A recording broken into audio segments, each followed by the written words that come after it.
બનાસકાંઠા જિલ્લાના Amirgadh cell tax નજીક દાતા SDM તેમજ અમીરગઢ પીઆઈ એસકે પરમાર તેમજ પીએસઆઈ સહિત પોલીસ સ્ટાફની હાજરીમાં અલગ અલગ 18 ગુનાઓમાં પકડાયેલ કરોડોના વિદેશી દારૂ પર બુલડોઝર ફેરવી વિદેશી દારૂનો નાશ કરવામાં આવ્યો હતો.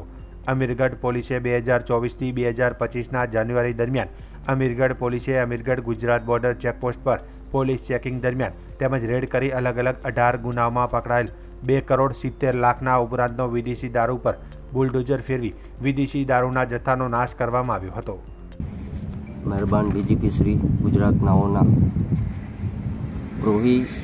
મુદ્દામાલ તથા વાહન મુદ્દામાલનો નિકાલ કરવા અંગે હુકમ કરેલ હોય, જે આધારે મહેરબાન આઈજીપી શ્રી બોર્ડર રેન્જના તથા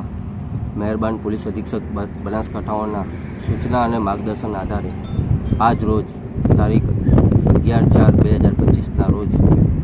મહેરબાન એએસપી શ્રી દાતા ડિવિઝનનાઓના હાજરીમાં અમીરગઢ ખાતે કુલ 18 ગુનાઓનો મુદ્દામાલ